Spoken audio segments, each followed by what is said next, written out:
And welcome to the Everyday Board Game Podcast with your hosts, Daniel. And Daniel. Daniel, would you stop hitting stuff over there? Really? Shh.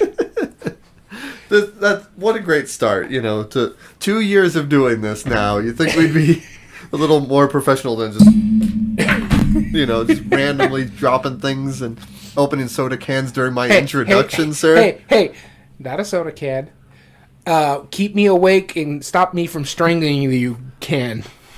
I mean, but you couldn't have done it just slightly before you literally gave me the cue. Say, all right, let's start the episode. Really? That was the plan. Oh, okay. Well, as long as it was intentional, we're good to go. Daniel. What's up? This is going to be a great episode, and let me tell you why. I already know why. Why don't you tell the people? Let me tell the people why. No, this is going to be a good one. This is our second season, or second time that we've done a Champion of Champions Top 8 debate. What exactly does that entail?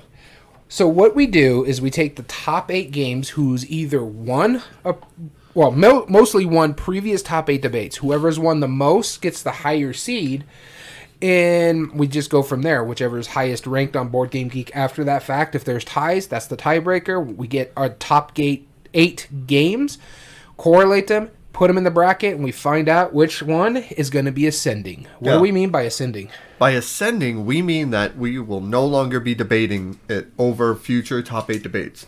That happened with our last year's champion, Gloomhaven, where we decided that, just because it won so many times and it won our Champion of Champions, that it is no longer allowed to be debated in future top 8 debates unless we do this for 8 years. Yeah. And then we will have a top 8 debate. An extra special top 8 debate. Yeah, the Champions of Champions of Champions edition. That's right. Something like that. And at that point, let's just stop the podcast because that'll be 8 years of our lives. We'll debate it. But specifically, we do want to clarify, we took all of the winners from the past top 8 debates for the past year. Yeah. Not including the previous year's winners. Yeah. So anything that happened during season 1, their votes are discontinued, their wins are discredited, just like everything that's in this debate. Whoever doesn't get ascended is still eligible for debates, but their tallies aren't combining. So let's say one of the games we have here has won this year and they only did once, and then next year they win twice. Well, they're not 3-time winner. They're only a 2-time winner. That's right, exactly. So they'll still be eligible to be part of the Champion of Champions if they win enough games or debates. Do you know if there is any of these top 8 that were in our previous year's episode? There was a few, if I can go back on my book, but I think I want to say Azul was. Azul was. I think Wingspan was also a year 1 as well. Right. Yeah. So those are ones. Once again, you're always eligible to be part of that. But once you've won it, we no longer debate it. You're ascended. Yeah. We stole that from Keyforge. That's right. Props to Keyforge and Fantasy Flight Games for coming up with that concept where if they accidentally break a deck and make it way more powerful, if it wins like a world tournament, it ascends and is no longer eligible for future tournaments. I love that. That's bragging rights. It's a great idea. Yeah. I just worry about some of these because I know a few of our games that are in this category don't have enough either theme, mechanisms or anything that go with it that might eliminate future top 8 debates. And what I mean by that is there's some that we struggle where we come up with 8 games just barely. And that's because of some of these games. Some of these games. So if something ascends, well, that kind of hurts our top 8 debates, but that just makes us have to think more outside the box. Yeah, or play more games. I'm also okay with that. I'm never going to say no to more games unless it's something you made. Oh, that hurts. That's right. This is such a celebrating moment. Well, why do we have to go there? Because I always go there. That's true. All right, so let's begin our episode. We created the top 8 debate of Champions of Champions. Let's go over the bracket, and then we'll talk about honorable mentions after that. As well as... now, normally we do a poll on the Board Game Revolution. We did do it this week as well, but we usually allow the fans to add polls too. This one was important for us. We needed to find the best of the 8 games this way for the tiebreaker. We didn't allow them polls, but there is comments and telling us why they voted, so that's going to be included in the honorable mention part. That's right. So with this, we have our very first seed, the highest ranked seed this year, at the only game that won 2 top 8 debates, and that is Mansions of Madness 2nd Edition. Yeah, so what I'm going to tell you here, it was the winner of the Cthulhu Mythos games and exploration games. The only one that won 2. Mind you, we didn't record as many as we did in the first year. Sure, which is fine. Yep. And that will be going up against the number 8 seed, Carcassonne, which won most voted on games. That was an interesting one. That was a really great episode. All right. Then we have our number 2 seed, Pandemic Legacy Season 1. Going up against our number 7 seed, Cartographers. Pandemic Season 1 was the winner of Chris Quilliam Art. And Cartographers was the winner of Grid Coverage. Our number 3 seed, Wingspan. Going up against our number 6 seed, Azul. Wingspan won in-game bonus, top 8 debate, and Azul ended up winning the Renaissance. And our number 4 seed, Everdell. Going up against our number 5 seed, Quacks of Quinlanburg. Quacks won variable setup in year 2, and Everdell won... Actually, Everdell won in-game. Wingspan was nature. Yeah, good deal. So... yeah, this is exciting. There's a lot of different things that come out of this, which unfortunately makes one of our criteria kind of null. So we're going to have to go with theme matching mechanisms. So specifically the theme itself matching the mechanisms of the game. Normally what we try to tie it to is whatever category or what best mechanism, fits, theme that we are debating. But since this is kind of an oddball, we have to have that because we're not picking both of those game names. All right, yeah, because we're picking games from different categories, different wins, so they're not really fitting into the bubble we normally put it in. That's right. Which means that we will be taking our bias out of a lot of these because you and I are very passionate about some of these games, many of which we've definitely argued all of them before. And we had to. Yeah, we had to in order for them to be on the list. But we want to make sure that we give them their due justice. So probably more than likely we'll be going more into detail on each of the categories, just to make it a little more thorough. I'm just trying to think. There's like half this list you love and half this list I love. It's like I like all these games. Yeah. But there's like 4 that I adore, and there's 4 that you adore. Yes. So, there's definitely no games I dislike on this. Yeah, so which is good. Yeah. That's a good sign, because if they've made it to the Champions of Champions, that would be really bad if for some reason one of us hates them. It's like, how did that even get in? In fact, we would have fought for it. One of the games here, I don't dislike. I just dislike playing with you. That's true. And I definitely like playing. I know which one you're talking about, and I can't wait to talk about it. So before we get into that, let's talk about some honorable mentions. I'm ready if you are. Absolutely. Well, you want to bust out the coin of doom, or you want to go to the comments first? Let's go comments first. All right, sounds good. So starting with Robbie, he says, you can't go wrong with Carcassonne, a classic that transformed the hobby. And Ryan was saying it wasn't his pick, but he does agree that it did transform the hobby. Ryan specifically said, Mansions of Madness 2nd Edition is easily one of the most thematic games I've ever experienced, if not the most thematic. It's in my personal top 5 favorite games of all time due to this. I'm not even a big Lovecraftian fan, but this game, I love it. Alex added, Pandemic Legacy is such a great experience. Can't compare it to any other game on the list. Fair enough. Alexandre added, Pandemic Legacy is one of my top 3 games. We were so engaged in the campaign that it was the only game we wanted to play. I haven't played all the other games, but those I have, they're all good. Marsha said, so many great games on this list. I have to vote for Wingspan as my favorite. I also love Everdell, and I like Cartographers. I have not yet played the others on this list. Jolene added, none of those are tops for me, but one of them, Azul, is good. Ross Beef, sorry. I only ever played Everdell just once in that list, so here's my vote. Only Wingspan is really appealing to me among the other ones, though. All right. Matt said, so many great choices. I didn't vote for cartographers, but it's cool to see it on the list. Cheap, easy, quick, and pretty unique in my experience. He's not wrong. Brian added, Wingspan has the most appeal to the most different kind of gamers. And honestly, I can't disagree with that. Right. But it does make me ask Brian, but does it for you? But does it for you, Brian? We appreciate the comments, as always. And we thought this was good. And we also went back and got some honorable mentions of our own. Yep. Talking about some of the games of the previous winners over the past year, which is always fun to look back on. So, and when we say them, I'll tell you what they won. Okay, sounds great. So I'll be starting us off. My number 3 is a game that I've always had a soft spot for in my heart ever since I played it. I loved how I think it's honestly a very thematic game. It took Dixit and turned it into a really neat story-driven game, and you don't even tell a story in it. That's what makes it so cool. And so I'm talking about Mysterium. And I remember all the hype that came around Mysterium. It was my number 2. I'm just moving it to my number 3 because it's also on my honorable mention. That works.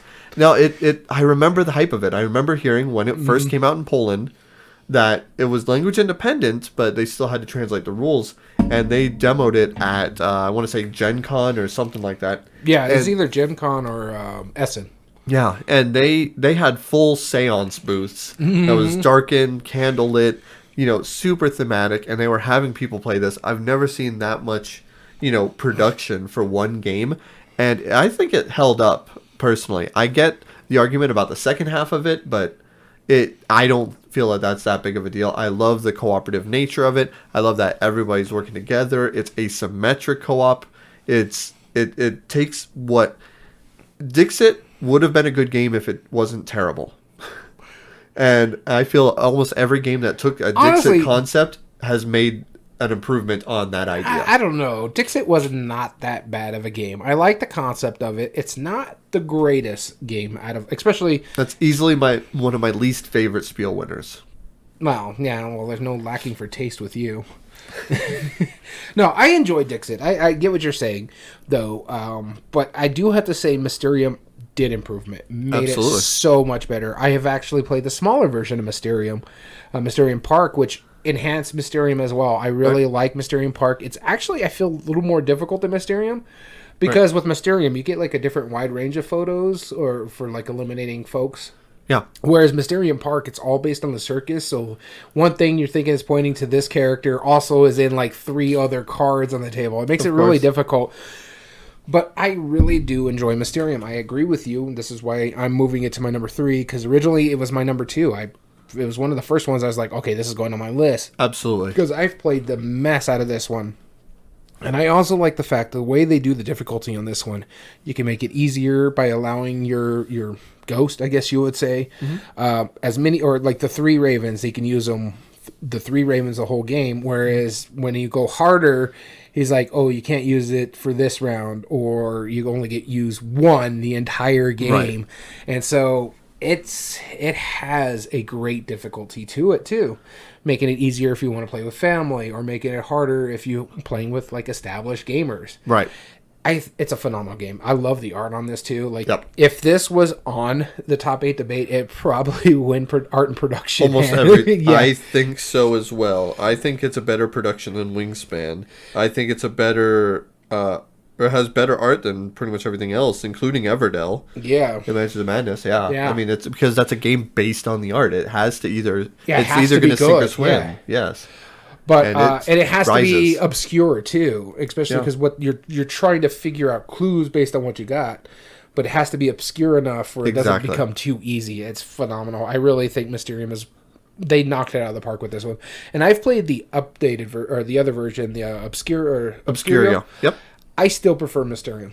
I do too. I like what Obscurio is doing, but for the same trader mechanism, you can't go wrong with Muse. Yeah. From Quick Simple Fun Games. I mean, it's a smaller package. It's more of a party setting anyway, and the tradery part of it. I mean, it's not a trader game, but it's the fact that team versus team. Yeah, you're purposely trying to mess over the other team, and it does it better in my opinion. Yeah, and I think Obscurio is a fine game. I enjoy it, but a lot of people were saying, "Hey, this replaces Mysterium for me." It doesn't. Yeah. Mysterium. You consider a trilogy. You got Dixit, you got Mysterium, you got Obscurio. Dixit's my third favorite. I still like it more than you do, but Obscurio is my second favorite, and it's not even close to Mysterium. Right. I agree. Cool deal. All right, so our number 2s. And I'm starting number 2. So my number 2 was originally my number 3, and the reason I put this on the list is 1, I like it, and 2, we have to talk about the elephant in the room, and that is Rising Sun. Rising Sun was actually a winner. Simon Games. Mm-hmm. And it would have been our number 8 seed, making sure Carcassonne couldn't get in here. But one of our rules is we have to both play it, and Danny over here has not played Rising Sun. Yes. Therefore, it has to go into an honorable mention just to make things fair. Now, real quick, first off, what did Mysterium win? We forgot to say about that. Mysterium won Communication Limits. And 2, for those who haven't heard the episode, why is Rising Sun a winner of a top 8 debate when I have not played it? Which we know that that's a rule, right? Yes. The thing is, you were out. You could not record an episode for me, so we called our friend, the Game Head Geek, over on TikTok, and he came in and graciously helped us make a top 8 debate. Right. And that's the one that's Rising Sun played. It actually worked out for us because we got to talk about Simon Games, which you don't play a lot of, so you and me couldn't do a top 8 debate of that. That's right.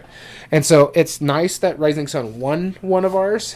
I still do need to get you to play it, but I just wanted to let it go out there that Rising Sun was a winner. If you're following our podcast and know, and yes, it's ranked higher than some of these other games, it's just that because of our rule, luckily enough, we got to talk about it, and I think it's a phenomenal game. I really enjoy it. I do have to show it to you. I think you'll enjoy it. And it's technically part of a trilogy, like a theoretical trilogy, and I played the other 2 games in that trilogy. Yeah, this is the only one you haven't played, and it's my favorite of that trilogy. And this is the one that I probably liked the most, from what I could tell, because I didn't care for the other 2 all that much. They were fine.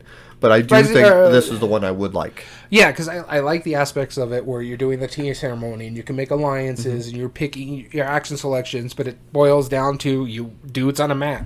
Yep. But how you get to the dudes on the map part, you've got to do some really cool things. That's cool. All right. My number 2 is a game made by one of our friends of the podcast. It is a timed game. It is a bullet hell. I knew that was going to be on your list. It's Bullet Heart. It's awesome. It was on my last week's list of one of the best games I played last year, and that's entirely on purpose. Game. Yeah. It's Quacks of Quedlinburg, the speed version. That's why Quacks is on here. It's also our 2021 winner, so that tells you how much we like this game. Yes. Yeah, absolutely. I won't be late. Hey! You know what? Our good friend Ithri is here. Yes, no, for real. Sure, I'm biased, right? But at the same time, I genuinely was impressed when the first time I played this on Tabletop Sim, which already I don't like playing games on Tabletop Sim. Yeah. Especially speed games. It was already difficult, but I knew that this was something that I was going to enjoy in person, and I did enjoy it through that as well. It's silly. It's awesome. And I like all the choices that you could play it as a co-op or competitive. This might be my favorite level 99 game now. Oh, wow. You really love Millennium Blades. I like Millennium Blades. Pixel Tactics. I like Argent a lot. Pixel Tactics is fun. Good, yeah, there's so many good games from that company. And they just announced a new one for Kickstarter, too. That looks really cool. It's like Dead by Morning. Don't tell me this. It looks so good. It's like Jason. I got freaking Western Legends going on. Dead by Daylight. I think that's Death by Daylight. Something like that. And then maybe Ithri can clarify that for us. And then we got the freaking Prospero Hall game. The Jurassic World is going to be at the end of the year. Yes, that's right. No, it's end of the month. So it's absolutely ridiculous. March is going to hurt my wallet. It will. Not to mention we're going to Gamma, so that's going to hurt my wallet too. Yeah, all the money. All the money. No, it's so good. And Dead by Daylight, that's what it is. Trademark : the board game. Perfect. Yeah, I was like, that's a video game, but honestly, if anybody could bring a video game to life, is level 99. 100%. I couldn't agree more on that. And not only that, like, you can make it fun for people who have never played the video game, and it would still work really well. I'm confident in their abilities. I'm setting them on the pedestal right now. I'm setting the bar nice and high. I hope it won't be disappointing, but no, I'm excited for Oh, it. it should be fine. I haven't ran into one I didn't really care for. Yeah, exactly. Maybe the Exceed, the card fighting game. Right, and that's just But that was fine. That's just because BattleCon is better. Well, I just don't think. I'm not a huge fan of card fighting games. There's Sure. a few that I like. Yeah. But yeah. But Good that deal. was like the Street Fighter and stuff like that, and I've never been a Street Fighter fan. Sure. That's fair. But that was my number 2, Bullet. All right, let's go into our number ones. All right, number 1. You'll be starting us off. All right, my number one, Bullet, 2021. My number one superhero. Okay, well, that's not my number 1 then. My number one is Marvel United. I think this is a nice co-op for families, for gamers, if you just want something that doesn't kick your butt. I'm okay with co-ops not being hard. I'm fine with co-ops being hard, but sometimes you just don't want to get dragged down and be miserable and lose a game. Yeah, you want want to to have a chance. I did everything right, and I still lost. I'm looking at you, Ghost Stories. Right. Yeah, I was about to say the same thing. And Ghost Stories is just synonymous with just a constant beatdown Yeah. and not fun. And I mean, the people who like it, they like weird things. But it's just it's so painful to play that. where Marvel United it's so simple. Mm-hmm. Yeah, I like the fact that it truly is a co-op, because something I put on the board, my teammate can use later on. So hey, I got these resources now. I can punch or fight because of what a card I played before them on the line. I think it's a phenomenal game. I really enjoy it. I prefer the X-Men one, but we combine them together because they're very combinable. But just because I prefer X-Men over the rest of the Marvel stuff. X-Men is my favorite Marvel universe. Right. So I don't disagree with that. So my number one is Marvel United. Cool. And my number 1, no surprise here. I love underwater theme. I love this mechanism. I love the combo-tastic of it. Aquatica. And it won Nautical. Yeah, of course. Yeah. Yeah. I mean, it stands on its own. I just love that theme. Oh, yeah. Which is funny because I can't swim. So you'd think that I would like nautical stuff less, but I love the nautical theme. And there's 100%, I agree with it winning. It's the best nautical game around, except for, in my opinion, Nautilion. But that's just a small thing. Bless you. Thank you. Wow. Yeah, and by the way, listeners to our podcast, yes, there has been a lot of wind lately. Yeah. Today was a nice day. It was just hot, but yeah, all that wind has caught up to me lately. So we have a bit of allergies. We apologize ahead of time, but Yeah. Aquatica. I don't want to say any more. We've beaten the dead horse before. It's awesome. The combos are great. It's a really simple game to play. It looks gorgeous. Plays fun. Want to buy an expansion for it now. I already have the expansion. I need to play the expansion though. We need to play the expansion. Yeah, no, I don't disagree. Right. Yeah. I have it right over there. It's already in the box. I can bust it out tomorrow. Well, we're doing this right now. Yeah, it's windy season now. It's not fun, and then I had to go to another city about an hour away, and it was all pollen because we're near the golf course. Oh yeah, that'll do it. Yep. All right, so let's get into our debate. Is there anything that you want to say before we start it off? Not particularly. It's surprising that we've made it to 2 years, and we got enough for 2 years worth of champions. That's right. And this is how many top 8 debates did we do last year? I can see that right now. Because I love data. I love this part. 1, 2, 3, 4, 5, 6, 7, 8, 9, 10, 11, 12, 13, 14, 15, 16. And that's with... We could have done two top 8s. Yeah, we could have done 2 top 8s.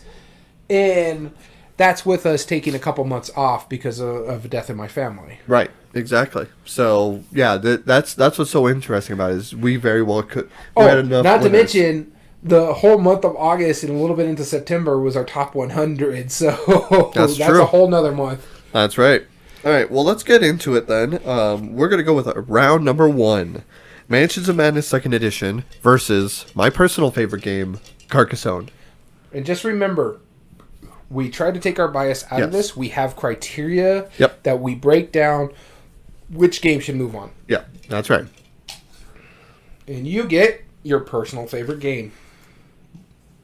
Okay. Well, you already said you were starting, so... Okay, sounds good. I will argue my personal favorite game. No, I do think Carcassonne should move on. And I know that it's just because of the category why Mansions of Madness won. One, it was like a layup for it, Cthulhu Mythos. Yeah, Cthulhu Mythos, yeah. Carcassonne can't win that. Well, it could have, because there is Carcassonne Call of Cthulhu. Or no, there isn't one. That's a Pandemic. Yeah. It couldn't have. So Carcassonne couldn't have been part of that, and that was a kind of a gimme, because that really is one of the best hands down Cthulhu games. Mind you, Carcassonne won most voted on, so yeah, and there's a reason for that. And even our honorable mentions online, it's because it's old. Said that as well. And that's part of the factor, right? It's 21 years now. Well, 20 technically. Just came out with a beautiful edition of it. Now, I understand you don't like playing with me, and that's fine. I get it, but it's because you're a jerk. I kind of am in that game. I just felt bad because you really were like the best target for that. Like I wasn't aiming for you specifically. No. You were aiming for me because you did it to everything I had. Because you had in that entire game. Because you had the second best stuff all around on the board.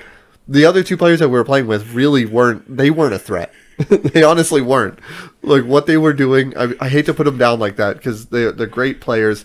But it's just like what they were doing was chump change. Like you were actually going for big stuff.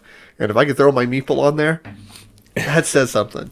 So, yeah, don't play. If anybody out there, don't play Carcassonne with him. He's a jerk. I am gonna say like there is a few that just judging by our categories, art and production. Yes, I think should go to Mansions of Madness. Yeah, like that's not the that's only debate. Gripe we really have in Mansions of Madness is the minis or little in that thing. Everything else, the only thing Carcassonne has done is gave us the meeple. Right. Exactly. Exactly. I totally get that. And I will give game immersion to Mansions of Madness as well. But as far as strategy, it's definitely Carcassonne. Oh, that's Carcassonne. Replay value, although minimum number of plays, you learn it all in one play, right? Where Mansions, you need more than one. But the number of expansions and length of time and scaling way better in Carc. Oh, well, yeah. And ease of play is Carc, obviously. It's... No, you draw a tile, you put it down... I'll give you that, but you can't break a pattern. I will knock Carcassonne on the scoring. The scoring is stupid in that game, especially when it comes to the farmers. Farmers are now optional. In all base sets, they are considered as an optional variant. Yeah, I know it's an optional variant now, but that's not how I was taught. That's not how most of the people who play this game are taught. That's true. Farmers are stupid. And that's fine. I mean, I don't think so personally. Like, I see the value in them. They're a cool little, like... I like farmers because of how I like the gamble of the farmers. That's why. That's why I like them. But when you're teaching new players, that is like just take them off. Yeah, take them off now. But like when I was learning it, when I was just getting into the hobby, that was like the hardest thing. Okay, wait. So this doesn't score because they had a farmer over there and the river didn't cut us off because the way things situated, and that castle didn't build, so I don't get no points for that one. But this one's done, so I get like a point for that one or something like that. It was ridiculous. No, it's not as bad as the scoring process is annoying because then you got to remember, hey, this guy scores this way. But you got to make sure all these tiles are surrounding here. But then you got to make sure the city's closed for you to get points over there. And it's just it's a lot to throw at people with the scoring. No, I mean it's literally everything scores. No. Yeah, no, because everything scores. I remember if you want your meeples back, you complete it. You had to come over and score it for us because we were so confused.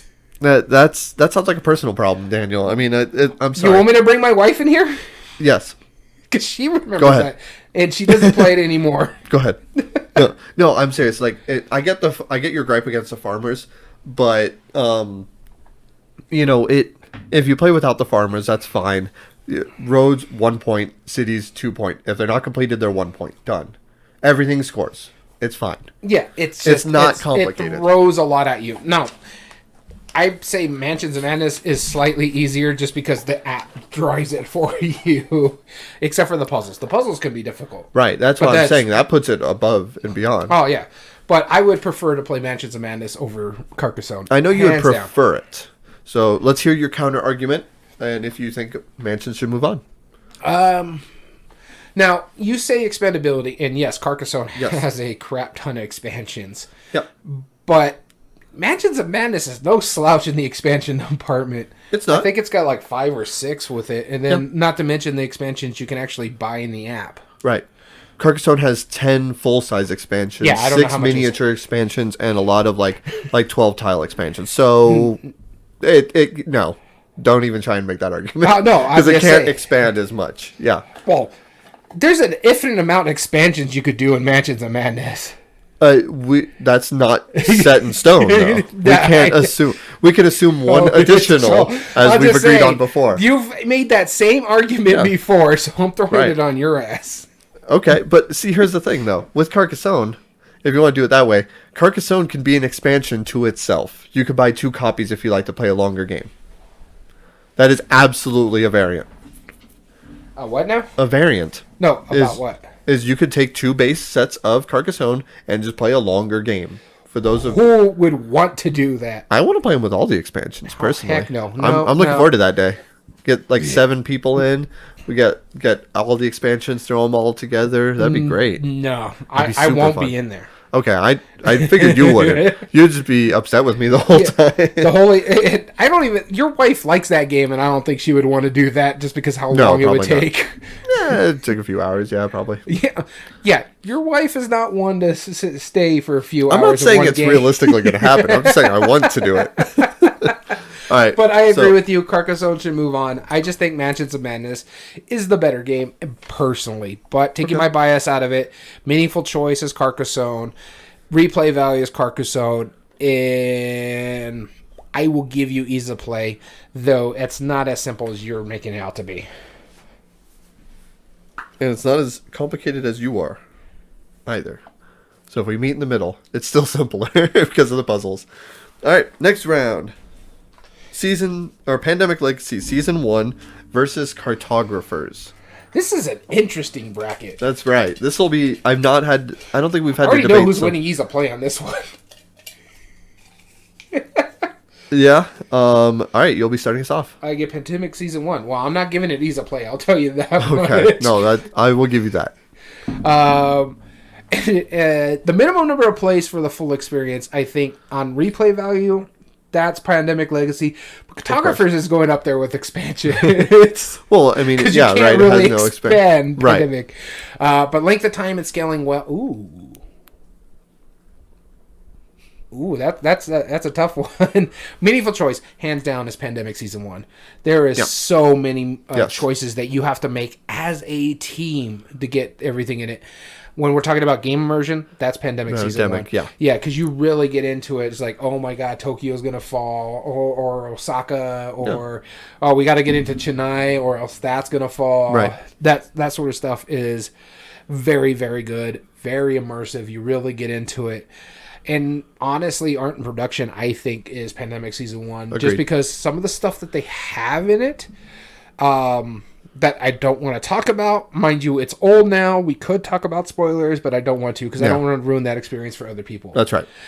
But I do have to say with Cartographers, it's easier to play. And actually, I would give it replay value just because 2 of the criteria on our replay value list. Sure. The expandability and the scaling. length of time. Yeah. I give you that. Well, minimum obviously is. Yeah, well, that's Pandemic. My only counter argument, and I agree with you 100%.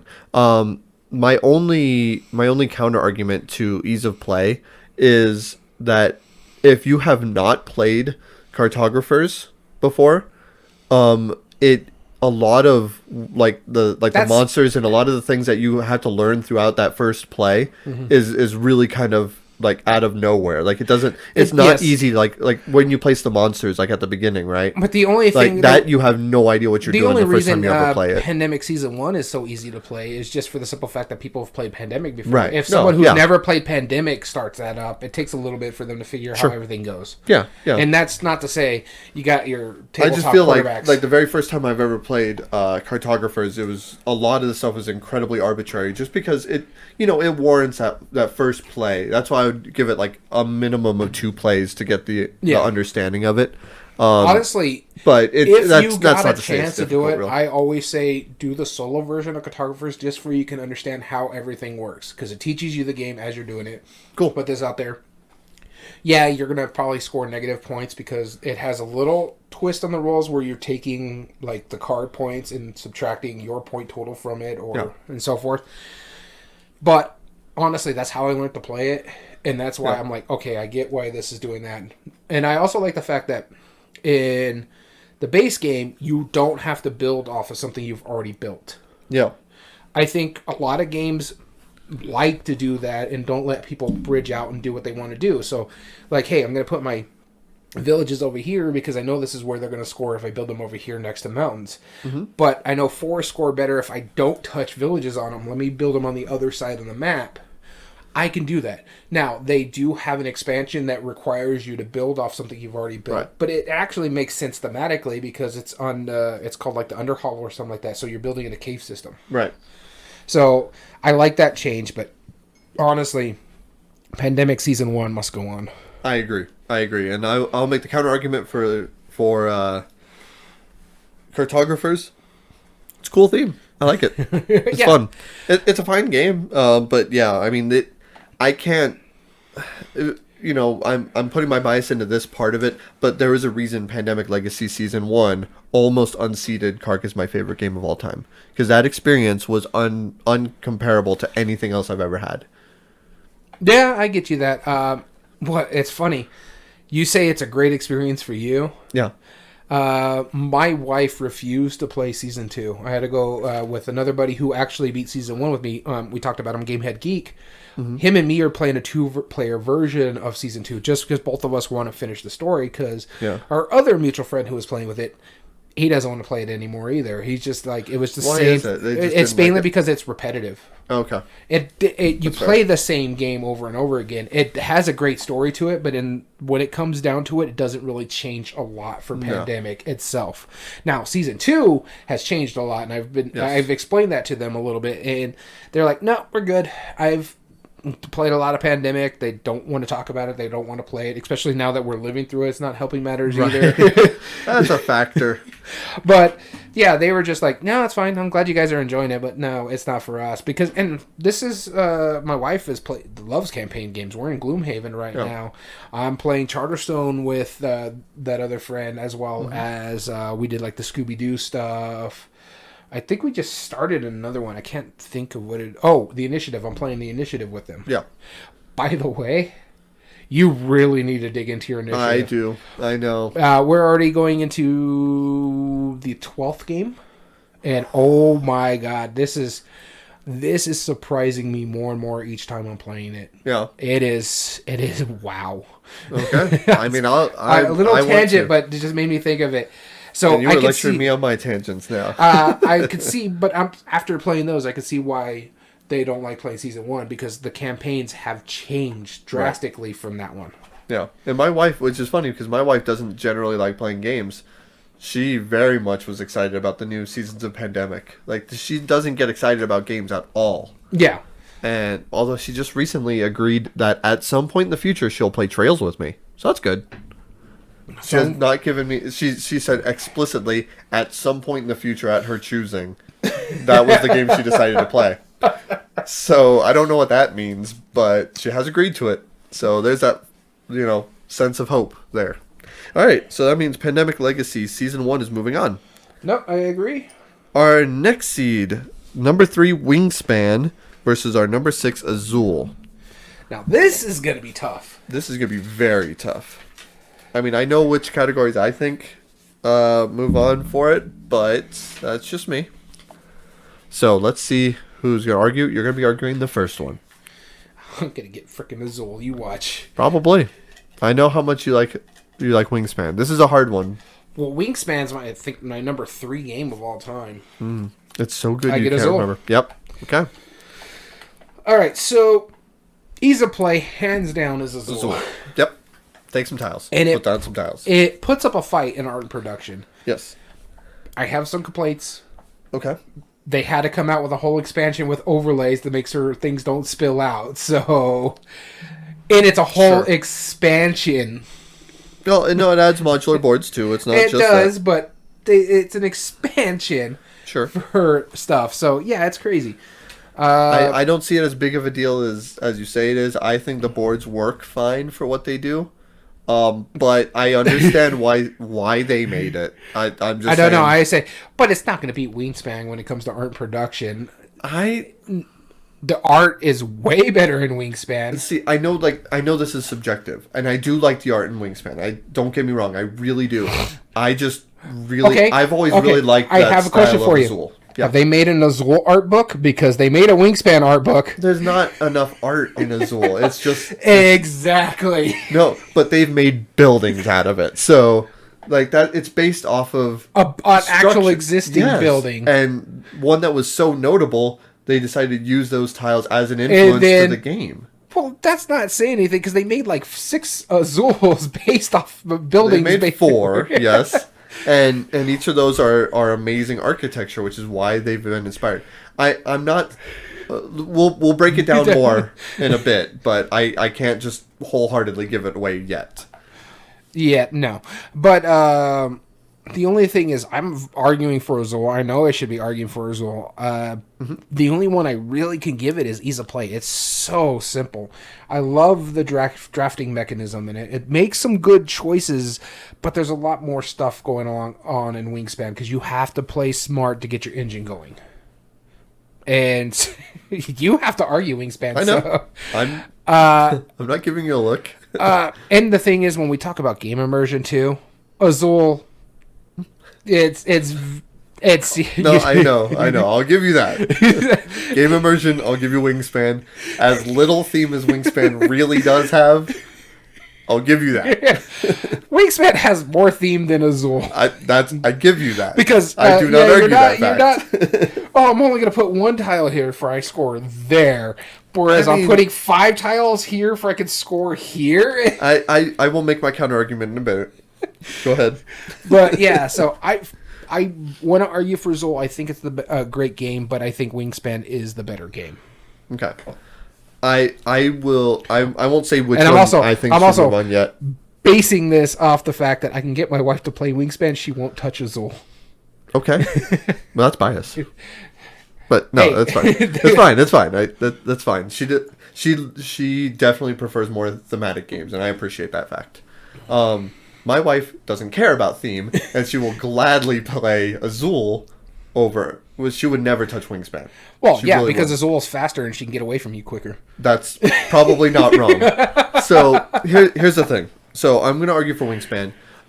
Yes, the art in it is nice. It's really good.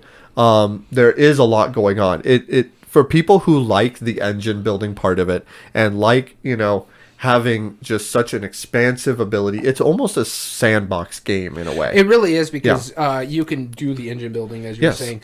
But I know some people who their goal that entire game is just to fill the board with birds. Yeah, exactly. You could either fill the board. You can go for the end game bonuses.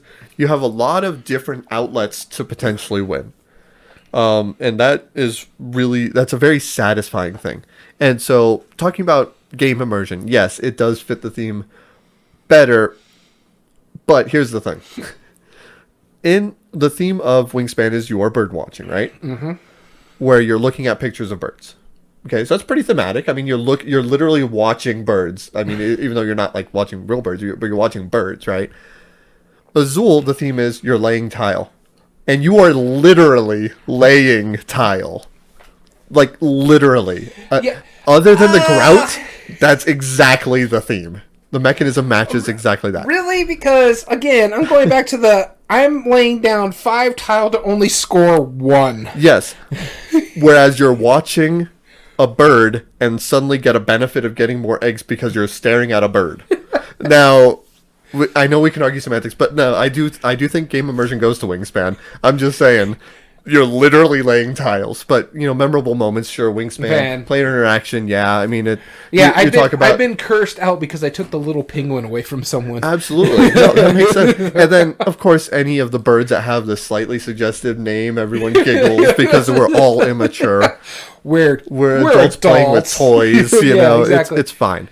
I will give a game immersion, 100%. Ease of play, obviously, is Azul. Yeah. Now, so replay value. Wingspan. The only thing I would give that is length of time and scaling well. Azul, yeah. It goes to Azul just because it's way, way shorter. Wingspan can. I feel like personally Wingspan kind of outstays its welcome a little bit sometimes. Depending on, of course, who you're playing with, it's more obvious. But unless you're like, I've been better about that lately. But the thing is, I want to go with meaningful choice. I do think Azul gets this because and my counter argument why I don't think Wingspan has as much meaningful choice as Azul is because it falls into that same category of like arbitrary choices. Everything you do is pretty good, and all the birds do have that ability, and you have so many different things to consider. You're like, well, if I play this bird, then I'm going to really benefit towards this endgame goal, but then I won't be able to run this engine. Where if I'm playing a bird to my field, that'll get me a lot more eggs, which will let me get more birds, and that's good, and a lot of that makes it literally like you could just play arbitrarily, and we have, and there are some turns where you're like, everything I do is good, so like let me go with the prettier bird, and that's an arbitrary choice. Whereas in Azul, it's all 100% when you make a choice of what tiles you take. You consider your board, you consider what else is out there, you consider where it is, and what everyone else has. Every choice matters. Even if you had 2 blue tiles here and 2 blue tiles there, which one are you going to take? Because the other tiles go into the middle. Like, that is a very, very meaningful choice. And that affects other players' long-term strategy. So I think Azul does get meaningful choice. I'm sorry, you lost me. What? I think Azul gets meaningful choice because of that, personally. I can't disagree with you, but I can disagree with you. It's weird. Right. I know you want to disagree with me because but that's when you go to the arbitrary choice part of it, it's right. Yeah. Because there's so many good choices. Right. What can you choose? I'll give you that. It's not to say it's not strategic. I still think Wingspan is moving on just because art and production. No. Okay, so let's talk about art and production. Okay. So, graphic design. I think this is worth noting that there really is no graphic design in Azul, right? Yeah. It's just literally the board. It's the board. Yeah. You have two-sided. One gives you the pattern and one doesn't. Yeah. And I mean, and they did account for color blindness too by adding the textures on or the silk screen onto the tiles that would be most likely to affect. So I can't knock them for that, unlike the second one. What's funny is the one we're arguing is not even my favorite Azul.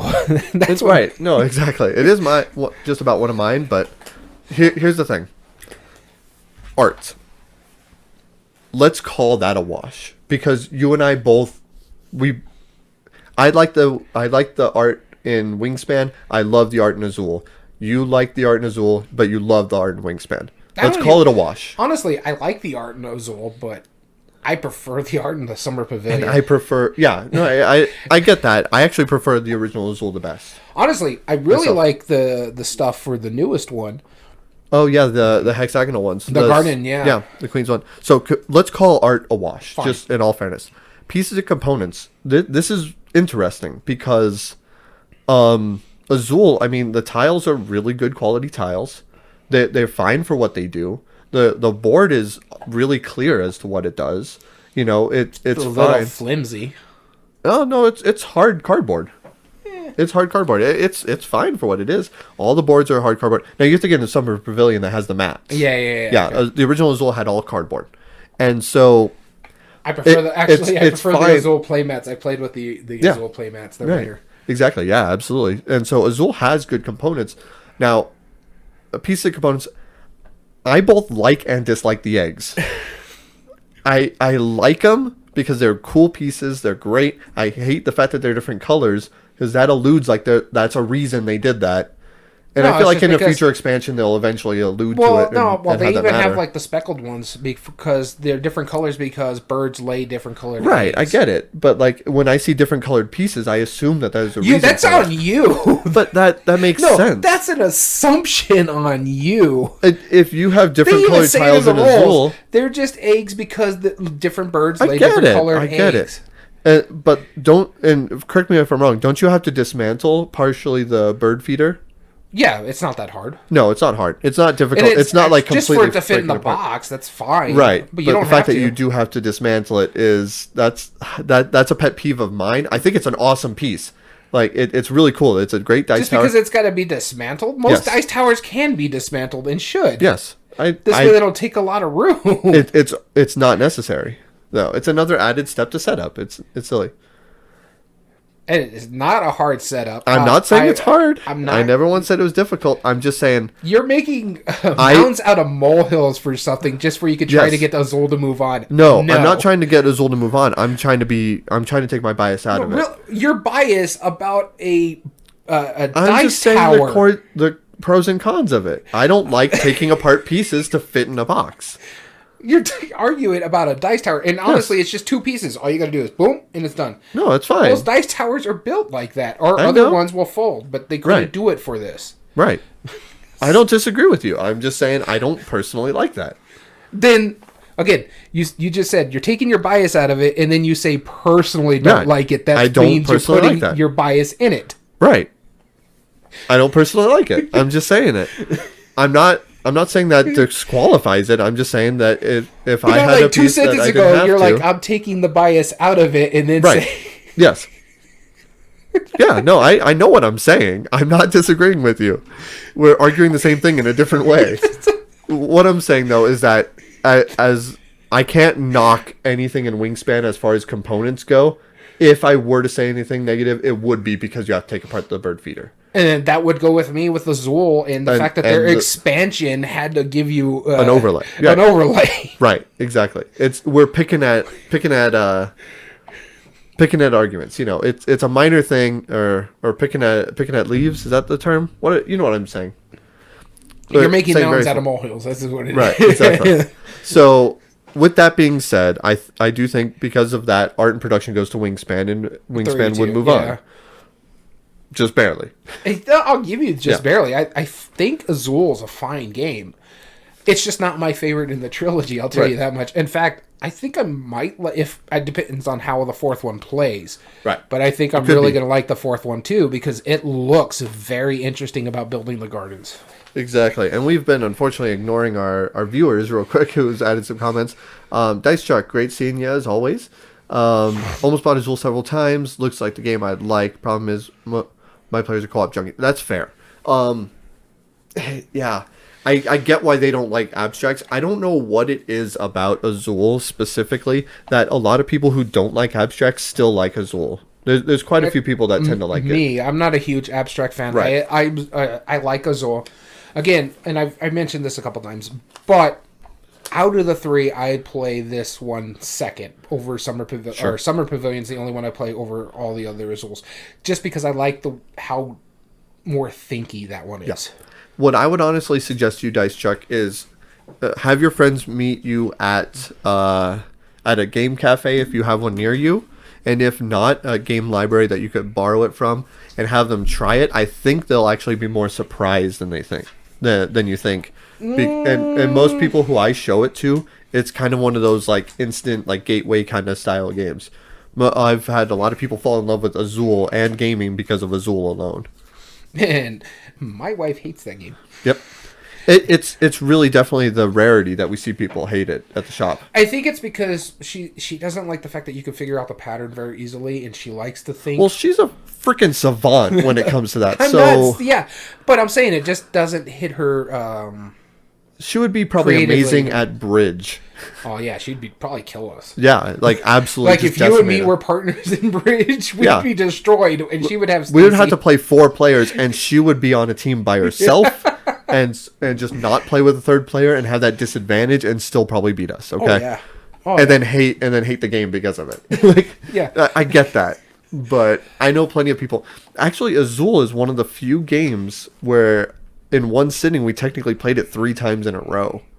We had a good friend of ours come over before she moved away not too long ago, a couple years ago, and we sat down and played the first Azul, which was the first time my wife played it, and she was like, "Wow, this is really cool. Like, do you have another game like it?" I'm like, "I have Azul, the second one," and we played that, and she was like, "Wow, this is really cool too." But she was like, "Honestly, I really like the first one a lot. Can we play that again?" And so we played 3 Azuls back to back. And I think she had since bought a copy after she moved. So it's, that was her favorite game of all time.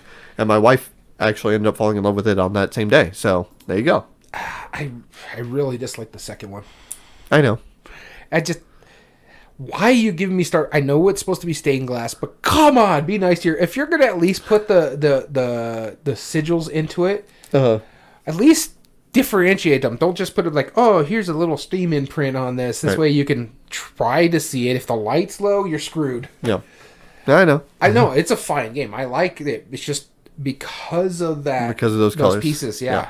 Ugh. Mm-hmm. Drives me insane. Yep. Alrighty, moving on to our next round. Everdell versus Quacks of Quedlinburg. All right. This is going to be a tough one. For Yeah. me, anyways. For you, I have a clear favorite. I have a between clear two. favorite, too, and you're going to be shocked. And you'll probably be arguing for it. Yeah, I am. All right, let's go. Alright, I'm arguing for Quacks of Quedlinburg. Let's go. I think it's a move on. I'm just not even going to deny it. I love Everdell. Everdell's like one of my highest rated games, but just that I was mentioning it to my partner today when we were at work, when I was describing the games that were on our top 8 debate. For the sheer fact Quacks and Quedlinburg should move on is because it's the most sheer fun on this list. Mm-hmm. Compared to all other 8 games, this is the one that just it gives the giggles. It gives the moments. Yep. You have the fact that you're egging on your opponent. I'd be like, come on, I'll pull one if you pull one. Let's see what happens. We're both only need one more to blow up, so let's see who blows up this turn. Yep. I find it's a phenomenal game. I say it's easier to play than Everdell. And it is. That's saying something. I love Everdell. I think it's a great game.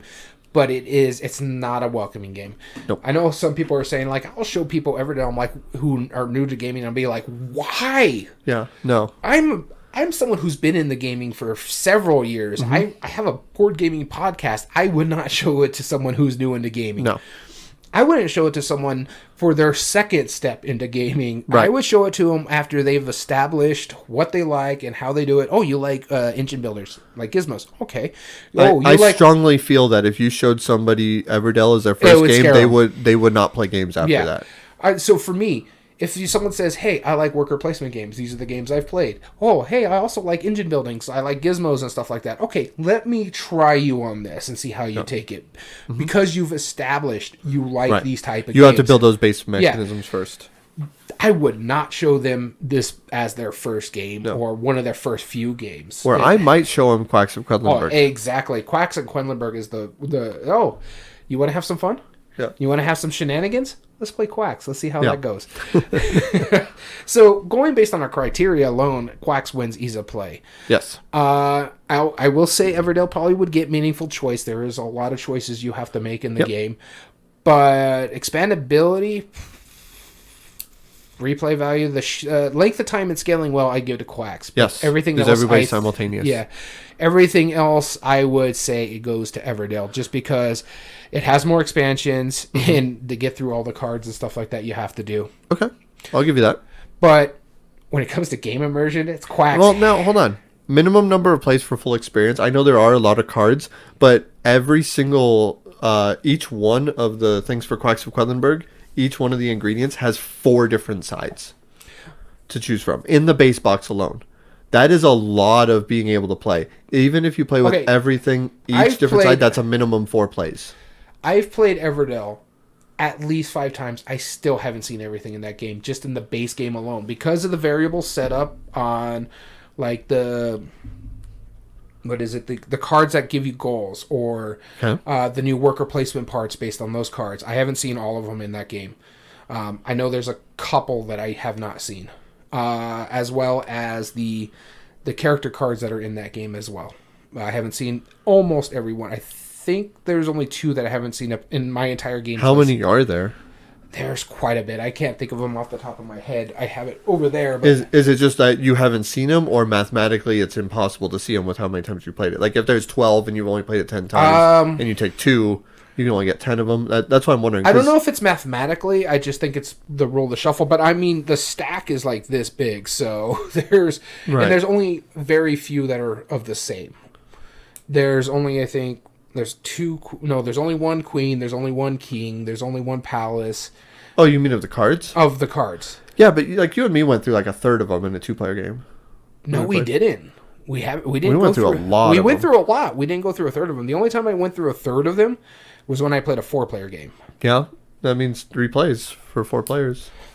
That's not saying much, but yeah, sure. Yeah. I mean, but I still think the minimum number of plays to get the full experience it's Everdell. There's just a lot going on. I'm not trying to say yes or no. Would you be willing to call it a wash? Sure, I'll call it a wash. Okay. Just because you're a big weenie. No, I'm just thinking like mathematically. I think like realistically, you could play 4 games of it and see everything in Everdell. I do think that's possible. It's possible. I'm not saying it's but it's the same counter argument with Quacks of Quedlinburg is that like bare minimum to experience all of the different Well, ingredients is 4 plays. If we're gonna call it a wash, So- then the entire replay value is a wash. Okay. Because Quacks is not touching on expandability. But I would be willing to lean it more because of how much more expansive the expansions are. Well, Whereas, like, you only get one additional ingredient in the expansions for the other things, and a couple little other mechanisms for Quacks. I could still give it replay value. I just think that as far as minimum number of plays, that part's still a wash. Well, you already said length of time is scaling well, so Yes. it's not gonna weigh to Everdell's side. Okay. So, All right. Fair enough. I just don't want to get into the argument. I'm tired. I want this to end, and you're being annoying. Just trying to give it its fair. This is Champions of Champions, man. We can't just set aside like some arbitrary choice that we don't remember. We got it. The only about thing it. is you don't remember Everdell. That's the problem. That's what I'm wondering. Like, if you saw everything different every time, what is in your opinion? What is the bare minimum number of plays? If every card you saw was different from one blade to the next, what's the minimum number of plays? Well, I've played 5 times and I still haven't seen everything. But And I'm saying best case scenario. If you've gone through, like, let's say you play it once and you take all the cards you played and you just set them aside, and now you're only playing with the stuff that you haven't played with. What, in your opinion, how many times would it take to play? I don't do math. I'm just saying you how I felt. Because I can guarantee it's a minimum 4 for Quacks. And if you can say it's you're more a than 4. nerd and do math, Which is why we do this podcast, right? No, that's what I'm saying. I can guarantee it's a minimum 4 plays for Quacks. Base going out of the box. That's why I'm calling it a wash. But the thing is, I've said I've played it 5 times and I haven't seen everything. Right. How many? You've played 4 times. You see? Oh, I played more than 4 times with Quacks. but I've never played with one side, so therefore I haven't seen everything. That's what I'm saying. Like, you can't say it like that because I have not played with one side of some of the ingredients yet. So I have not seen everything because of that. And I've even played the solo variant, so yeah. So I'm and just I still saying, haven't like, seen everything. I guarantee that there's a minimum 4 because there's 4 sides to the ingredients. That's why I know that. It's not nerdiness. Oh, I mean, it is. We're totally arguing. You're going through the statistics, and I'm telling you, Right. I've played 5 games. I haven't seen everything. You Right. know for a fact you have to play 4 games. I don't know what the minimum number is. That's what I'm asking. Do you think that it's at least 5? Like, At to minimum, see I think it's 5. I haven't seen everything, and I'm the only one that plays it regularly. Okay. So you think, like, there's no possible way you could play only 4 games and see everything in Everdell? I don't think so, but it's been a while Okay. since I've actually, dug where I don't like with Wingspan. I've taken things. Okay, we've played this game. We're gonna play it again. Let's not use the discard and just try what we have. I haven't done that with Everdell because I just want to keep playing how Sure. it is. Because you take cards out, Right. and you're No, gonna that would take the engine. fun out of it. Yeah. Yeah, it totally would. I'm just saying mathematically is like, what's the minimum number of plays for the full experience? You could Honestly, you could go through it I with 4 think times. it's going to be a lot, especially if you throw in the expansions, because there is a lot of stuff with the expansion too, because it's modular. All the expansions are modular too. Right. Yeah, but so are Quacks. I'm saying base. Well, yeah, and base. Yeah. That's why I'm calling it a wash because I don't know, and there's not, and you can't realistically make like a determination for it. So then let's just call it a wash. Fine, let's call it a wash and move on. And yes, Creative Chaos. Many nerds play games though. That's absolutely right. Game immersion. Quacks. Agreed. Because when you draw the cherry bombs, you feel like everything just blew up in your face. Like, literally, you're like, oh no, that was the worst. It's like, darn it. Yeah, and sometimes it gets annoying. Yep. Yep, that's fine. Because, no, he doesn't just do it on the podcast. He was like, okay, let me do this, and this. Oh, we could do this in about 4 moves. It's like, come on, man. Let me enjoy the game. To add context to that statement, that wasn't an annoying thing about the player interaction. That was an annoying thing because Creative Chaos said that I am being a very math-heavy individual. But yes. So, game immersion, Quacks of Quedlinburg, we agree? Yes. Art and production. Everdell, probably. This is tough. Yeah, Everdell. Now, this is taking the tree out of context. The game board is really nice by itself. Game board's beautiful. The pieces are great. Great, and I like the fact that they're all different meeples, animal meeples, and they're like the red ones are all cardinals, the blue ones are all starlings, the black ones are all rats. So you have different cuts based on just the base game itself. Not to mention all the expansions. They give you at minimum 4 new creatures that you can use as colors. It's just ridiculous. I remember when I showed you, I was like, I got the expansions today, and I just started throwing things out, and you're like, good Lord, man. Yeah, because it's obnoxious how much, to the point where I have to have it in 2 boxes until my big box gets in. Right. Now, so let me ask you this, though, because you've made this argument before, is the different materials used for the pieces. Do you feel that detracts from Everdell? Whereas Quacks is all consistent cardboard. It is, or it does and doesn't. I could understand, like, because tactilely it makes sense. Like, the berries are rubbery, where the sticks are hard pieces, the ambers are hard pieces. So it makes sense in my mind because they're representing a certain thing. But the coins in that game are cardboard, which coins should be metal. My coins are metal. You got the upgraded ones. The base ones are cardboard. Well, the only one you could get for the longest time was the one with the metal, the collector's edition from the Kickstarter, which is the one I have. Right. But the retail has cardboard. But the retail is cardboard. Yeah. I've never played the retail, so I can't really make an Right. argument about that based on your other arguments out there. So, But I'm just saying, I'm bringing that up just for sake of consistency. Do you think that's enough to detract from it? not on this one because, again, it makes sense in my mind because you're getting that tactile difference. Okay. I mean, I don't disagree with you. I think the berries are pieces squishy better. because they're supposed to be berry. Yeah. The twigs are hard and they look like twigs. They're made out of wood. Well, yeah.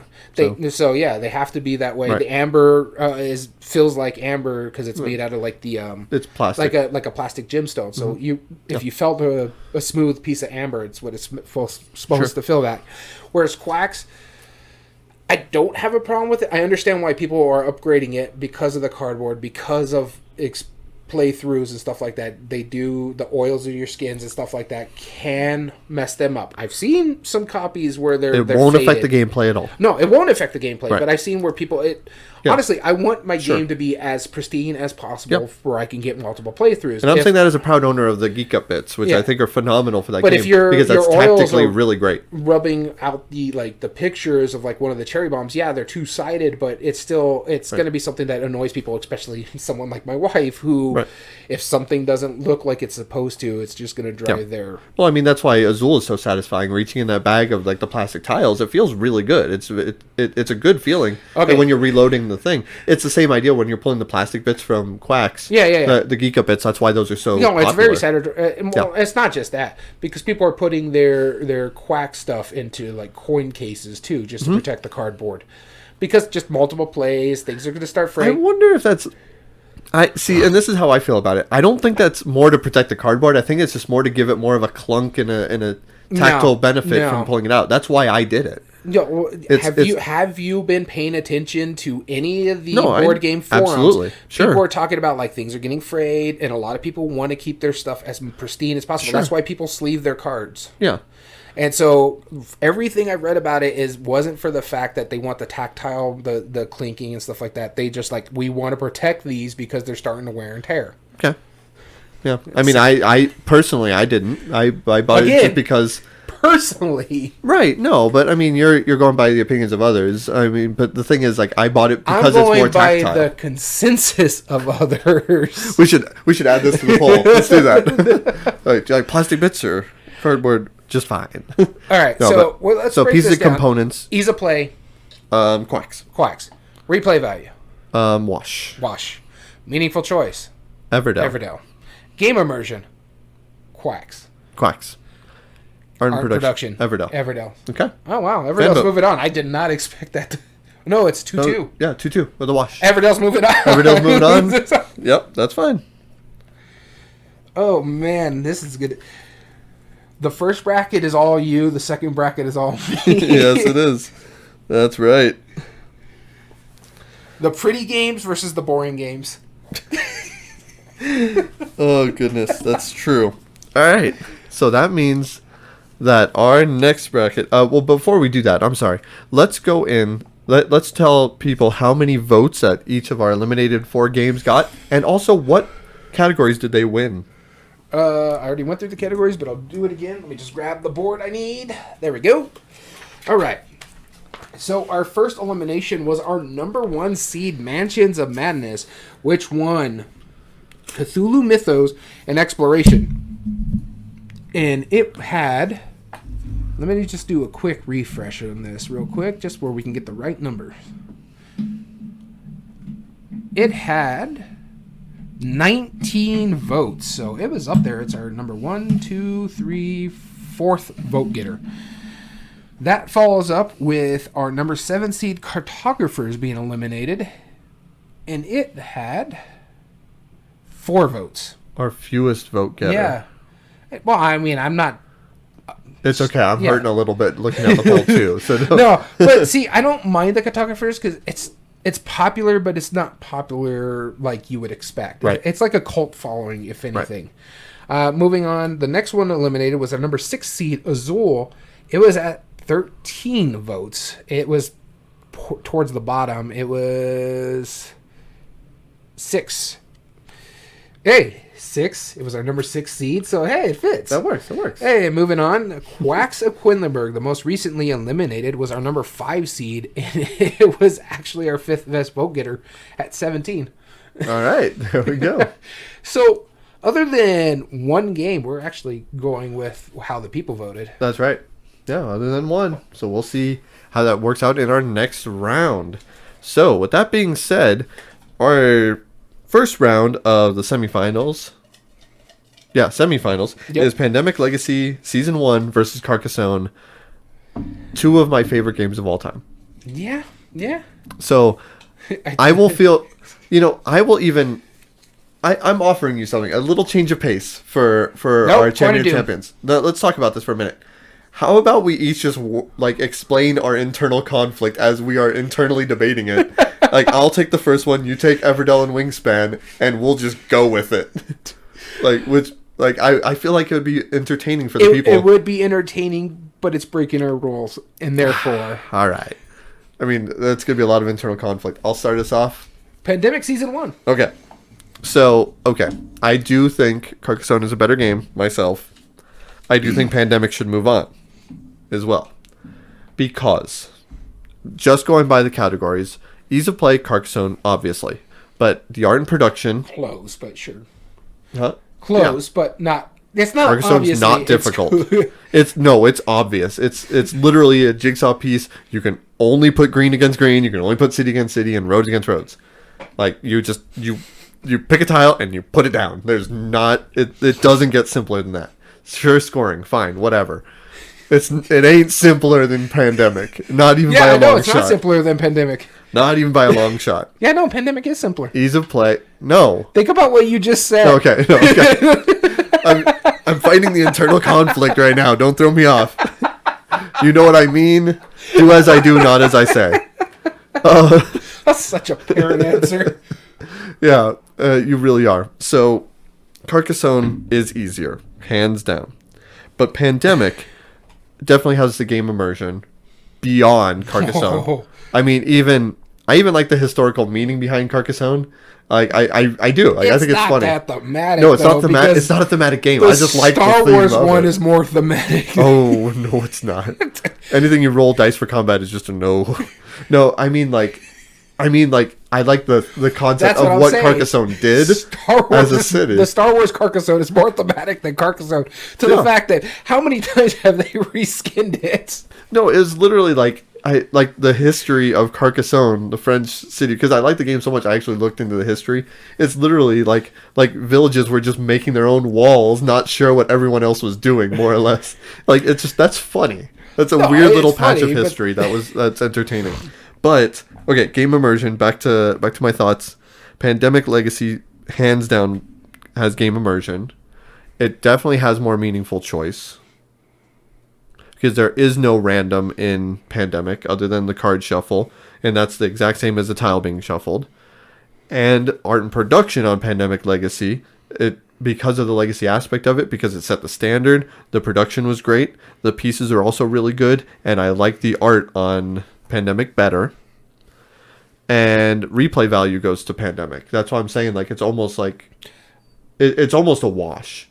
How does replay value go to Pandemic? Minimum number of plays for Well, it just gets destroyed by expandability. That's true, and scaling. Length of time of scaling. Well, okay. Sometimes pandemic. So replay value goes Kark. Yeah. The minimum number of plays, you go through every tile in Kark. Yeah. That's just how it is. That's the end of the game. And even with the expansions. Oh god, so many expansions. Yeah, and there's some really great ones too. Like some of them are really entertaining, and then some of them are really like divisive, like the catapult. I was thinking more like the princess. I know and the princess. dragon. That's the biggest jerk expansion. But when you're literally launching cardboard tiles to other people, that's the biggest jerk expansion. I am totally not playing that one with you because you're the biggest jerk. Oh yeah, no, that dragon would head straight towards you every time.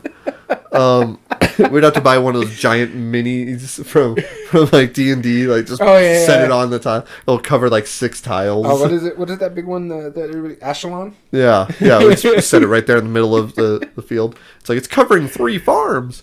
But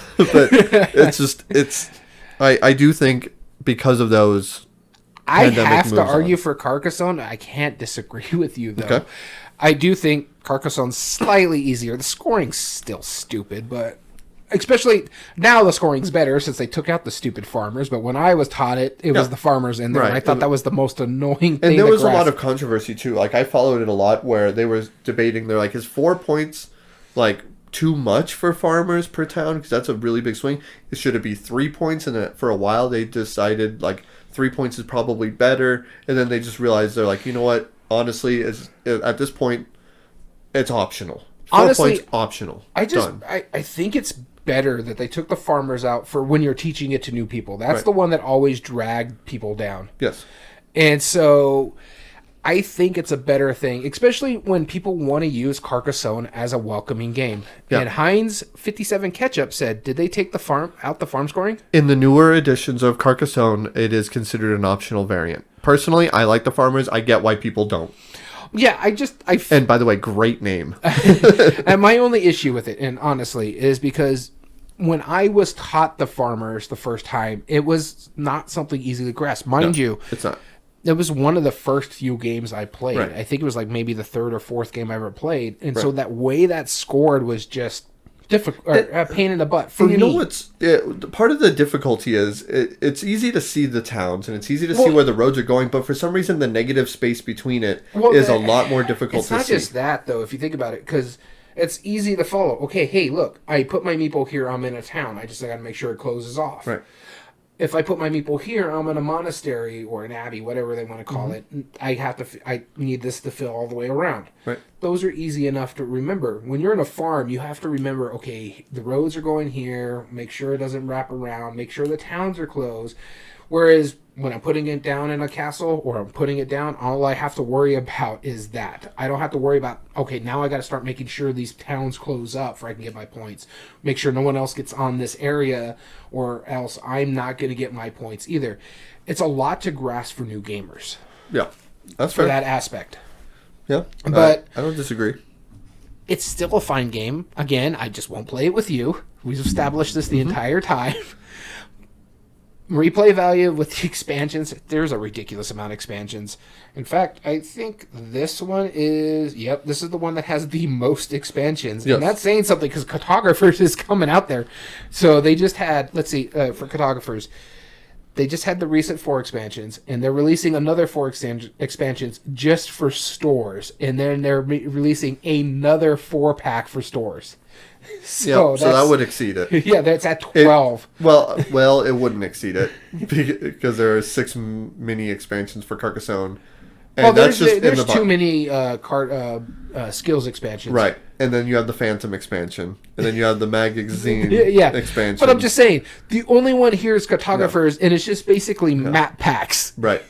Yeah. And each expansion nowadays in Carcassonne has like 2 or 3 or 4 modules in it. So like the hills sheep and whatever, it had like vineyards and it had sheep where you could put tiles on top of other tiles or hills, and then you had the sheep which do different things. It's just that you now have like a compendium of like 12 different like types of meeples that you have to use. If I had to get one big expansion beyond rivers and monastery, what would you pick? I like bridges, but traders and builders are really good. Don't get catapults. Or the dragon and princess. Yeah, the big top was not very good. It was okay. It was fine. Hills and sheep I liked actually quite a bit. And off the top of my head, those are the main ones that are sticking out. But definitely, I've only played with. Rivers and Expansion. Inns and Cathedrals. That's the main one. That's the definite expansion you should get. After Inns and Cathedrals, either the Bridges, which it's pretty fun, or probably the other one that it escaping my head that I just said. All right, we're getting Traders off and Builders. tangent. Yeah. We're both in agreement. Pandemic Season 1 moves on to the finals. Agreed. Okay. Because we need to get into the next one. Yep. Wingspan versus Everdell. Hi. I don't care which one moves on.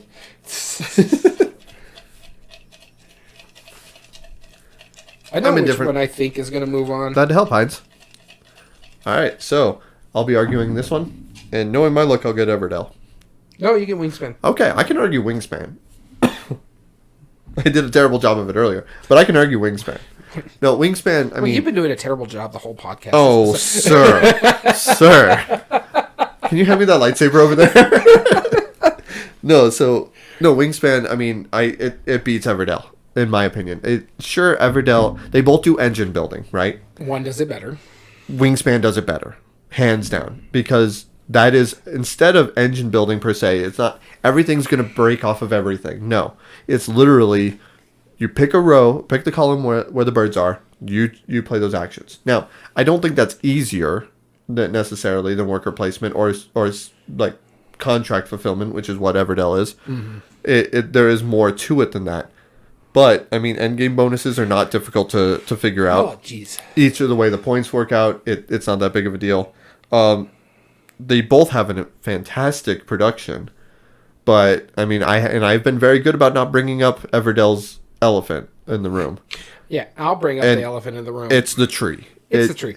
It's a beautiful piece that should not be in the game because it covers up part of the board.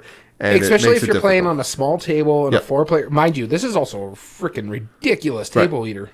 Yeah, and it makes it difficult to see the cards, though. That's the problem. Well, not even that. If you add the expansions in it, too, yep. they add sideboards. Mm-hmm. It's almost like Arkham Horror and Eldritch Horror. Now, that's not to say Wingspan is exactly tiny. No. Either. Because everybody has their own board that holds 12 full-size cards at least, or even more than that. Those boards are nice. The boards are really nice. I really want to get the Wingspan playmats because they're double-sided. Yeah. So they have the original board on one side and the Oceania expansion boards on the other side. I don't know that I think the eggs are necessarily better than the components that are in the resources in Everdell. I don't think they are as nice. Just barely. The eggs are nice, but functional wise, and I'm surprised you didn't bring up this point, they only there for points. They really have no other function in the game than putting eggs on there for points at the end of the game. No. They have the function of you have to pay eggs in order to put birds out farther later on. Yeah, you got to pay eggs. They're a currency. They're sort of. Yeah. In a way. But all the other stuff in Everdell, they all really serve a lot of functions. Right. You need it for, putting buildings out there or paying for one of the goals out there. Mm-hmm. So functionally, the stuff makes better sense in Everdell. Mind you, the tree, I agree with you. I love the game. I love the tree. That's stupid. That's stupid. Yeah, it really is. It's just that the only reason why that is, I have not tried my Balefare yet. The only one I've played is the Pearl expansion, the one that gives you the pearls. I can't remember what Riverfolk and Pearls. I think that's what it's called. Pearlbrook. Pearlbrook. There we go. How did I know that? Because you're looking at it right there. No, I didn't look back. I just remembered Pearlbrook because I think that's a cool name. Yeah, it's just that one's the only one I played. I heard Balefaire's really good. Yeah. It's just, again, this is one that for me, Everdell's one of the harder ones to get to the table, and I have to argue for it. I mean, you have to grow a whole tree. Like, who has time for that? Really? But, fact, minimum number of plays. You got to plant the seed. You can't really see it, but the tree is built up there. I don't even put it back in the box. Right. And then the other tree's over there. Yep. Just because it's a pain in the butt to build that tree every time. Yep. Talk about taking apart components to put them in the box, right? that one is ridiculous. That's way more steps. Agreed. Yeah. I'll give you that. That one's ridiculous. I won't do it. I could do it the bird, or not the bird feeder, the birdhouse, because it's simple enough. It's just, you take this off, put it down, you take this off, you slide it under. That's it. You know why? And and I'm going to let you finish your argument, but you know why Wingspan has my vote to move on? Why is that? Because Jamie Stegmaier's a cool dude. And he deserves that his company should have a game move on. No, I don't disagree Friend with of the you. podcast, Jamie Stegmaier, right? Yeah, we have interviewed him. Versus whoever's involved with Everdell, who's never been a part of our podcast. So Starling Games. Cool. They're not in our podcast. I would like to get Elizabeth Hargrave on here. That would be great. Yeah, that would be really good. Yeah. I think she's a phenomenal game designer. I haven't tried Mariposa's. Starling is kind of evil. I mean, they're great production, but they've not said it. I don't know who they are. Yeah, so I agree with you. Wingspan should move on. But I want to break this down just because I'm intrigued. Okay. Ease of play. Which one's easier? Wingspan. Yes. You want to know why I think Wingspan is easier? Right. Why? Less steps. The reason I think Wingspan is easier is because it eases into the play. Mm-hmm. Like, and not to say Everdell doesn't. I mean, worker placement and trading in like components for contracts is not difficult. But literally, when you start the game of Wingspan, you have 3 actions to choose. And then as you play your birds, that makes the actions better. Yeah. But it doesn't change anything from those 3 actions. Whereas Everdell, it's like, do I want to go for endgame stuff? I'm going to go worker placement, which lets me do cards, or I can play cards. It's less steps. Less step, yeah. It's less things you have to pay attention to. This one is like, ooh, that's a cool bird. I'm going to put it out here. Wingspan is more efficient. Yeah. Replay value. Ooh, neither of them scale well. I will say both this. Long both. They are long both. I would rather play a 4-player game of Wingspan than Everdell because I played a 2-player game of Everdell and it took a while. Yeah, I'd believe that. Minimum number of plays, probably. How many cards are in each? I mean, they've got to be comparable. I think minimum number of plays for full experience would go to Wingspan just because the base game alone, there's like 100 cards and they're all they're different. There's no same card. Okay. There is a lot in there. And to the point we were talking about with Everdell, I've literally took cards out just where we could see all of them. And I actually have it set. I thought you were so opposed to that, sir. Because we had to if I wanted to see all the birds. And mainly true. I was doing that for... I mean, you are bird watching, right? I mainly was doing it when I was doing the solo play. Just where I could see how all the birds work. And I do have to say the solo play on Wingspan is really good. I enjoy it a lot. More so than the one on Everdell. Okay. So if that was one of our criteria, Wingspans would win hands down. I mean, you know more about playing with yourself than... I mean, I'm sorry I had to go there.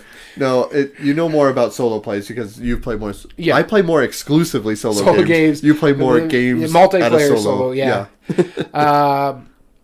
So, and then minimum number of plays for the full experience, we're saying Wingspan. Yes. Length of time and scaling well is Wingspan. Expandability, now this one's tricky. There is a lot of expansions on... Everdell. There's 1, 2, 3, 4, 5 expansions that I know of, plus they're bringing the big box and too. there's only 2 or 3, right? There's only 2 or 3, but they've already said they're already making an expansion for every continent. Which we've only ever allowed one. So that would be 4. 3. Well, oh yeah, 3. Yeah, 2. Because North America, and then you have like the Europe, Oceania, and the next one, which is coming out later this year, I think. So 3 expansions. Yeah. Okay. So replay value. No. Or confirmed by designer or publisher. Read that third line. We've been saying that the entire time. So they've said 7 expansions. No, up to 1 possible future expansion. If we're that argument was always about like if Space Base Volume 1 was happening, we assumed there was Volume 2. Confirmed by designer or publisher is where we always use the Wingspan. They said that we're getting 7 continents, so there's 6 expansions right there. Okay, confirmed. I wonder if that's why Everdell is pumping out so many expansions just to be on the lead for that. Yeah, I think they're done. I think this big box expansion was their last one. Yeah. Game immersion. I mean, neither. Neither, really, but I think it's more Wingspan than Everdell. I'm literally looking at birds. That's bird watching. Yes. Does the game fit the map? Although, I do feel like little critters running around this forest, gathering building a trees city. And berries. Sure. Nah, yeah, not the. Okay, well, when you put it that way, player interaction. Neither. Wingspan. Well, actually, I think it's Everdell. They actually force player interaction. Well, not really force it. No, You can actually play in someone else's city if they have an open on their, like, an inn or something like that. You can actually play in other people's mechanistically. This Yeah. is table talk. Neither of them offer table talk. That is true. Yeah. It's not. Memorable moments, probably Wingspan. Someone gets really excited if they get the specific bird that they want. I think it's more of like the idea of Everdell would not bring in a new gamer into the hobby. Wingspan, no. They talked about it too. Wingspan would. Yeah, and has. Yeah. In fact, just the other day, our music teacher at the school I work at actually came up to me, and she plays games. She was like, yeah, I play like Carcassonne, Ticket to Ride, played all those. I'm like, great. And she was like, and then my son, a few weeks ago, he showed me this one game, something about birds, and we went to a cafe, and she was like, it was super difficult, but I definitely remembered it. Like, do you know what I'm talking about? And I was like, yeah, Wingspan, of course. She's like, yeah, that's the one. And I was like, that. And no, granted, she had played a few games, but it was so memorable that she had to bring it up to me, knowing how I play games. And the thing about it is, when we talked to Jamie Stegmaier, which was in 2020, it was already at his number 2 best-selling game. And if I remember correctly, I read an article just recently that they broke 1 million sales. That's getting it to the territories. Yeah, that's getting it to the territories. For a $55 to $60 game, that's impressive. The fact that you could find it in Target. Yep. I do like the fact that they've also. We didn't even mention this on the expansions. They got the Swift Start packs, where it actually does what we always talk about Gloomhaven Jaws of the Lion, where it teaches you the game the first few rounds with it. That's cool. I don't own that pack, but yeah, no, once I saw that, I was like, okay, that makes sense, because it actually, these are the 5 or so cards that you got to start with, and you play this, then you play this, and basically just to teach you the game itself. Right. And I think all new versions of Wingspan that are going on right now come with a Swift Start pack. That's cool. So I think, especially the ones like you're buying in Target, right? That's really good.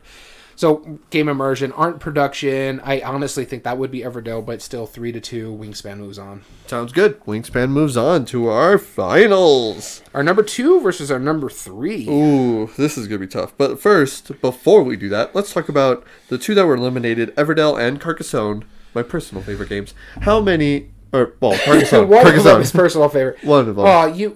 We already know that you've been hurt by the way this poll went, because your favorite game is the second lowest. Second lowest. It had 7 votes at the time that we. 7 votes. 7 votes for Carcassonne. Honestly, I say that's actually pretty good for this, where we put the poll in. Now, hear me out. This is the Cult of a New area we go to. Like, if we put this in, like, maybe the Dice Tower or for a poll, it might win further on that one. I'm just laughing to myself because the way you said it was like, 7 votes is actually pretty good. And I was expecting you to say, because it's Carcassonne. But no, it's because it's an older game. Yeah. And the fact that it got that high a vote. Right. Surprises me, because this is really a Cult of the New thing. It's almost in order from like earliest to lowest. The lowest, except for cartographers, because But mind you, that's such a niche game too. It really is. It really is. Going up next is Everdell. This is the one that surprised me the most. Yes, this our is highest vote getter. Our highest vote getter by a large margin. Yep. In fact, it was our number 1 vote getter at 40 votes. The next highest is 13 points below it at 27. Yep.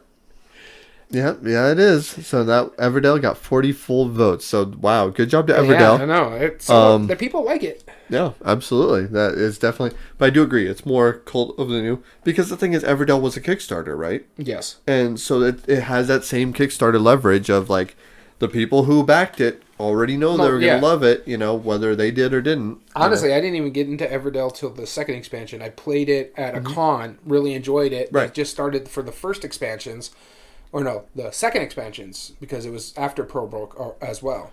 And so I was like, I really like this game. I want to show you Shaolia, because it has a lot of flavor to Everdell. I think you'll like it. Out.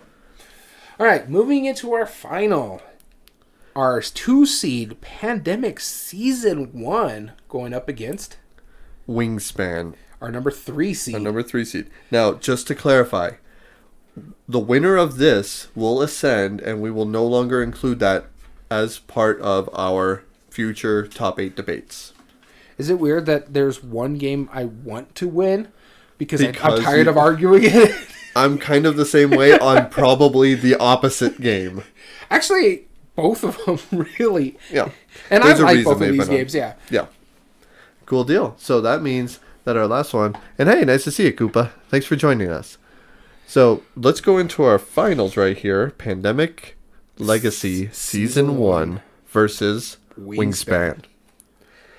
Okay. In this last round, we do not take sides, as we've argued it plenty of times before.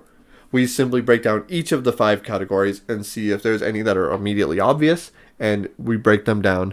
So we never actually broke down or explained at the beginning of our podcast what the categories are, but I feel like since this is Champions of Champions, people have heard it. No, yeah. Is there any of these, Wingspan or Pandemic Legacy, that you feel is obvious? I know I do have one that I feel is obvious. One for me is obvious. What do you have? Ease of play.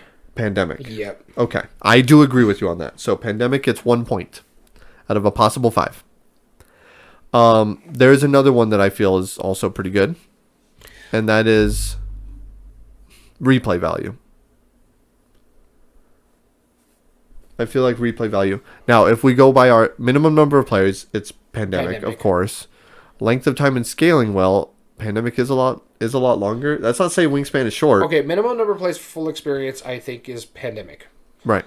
Expandability, of course. This is something different, though. You're right. It is Wingspan, because it has to be Wingspan. Yeah. We're getting 7 expansions.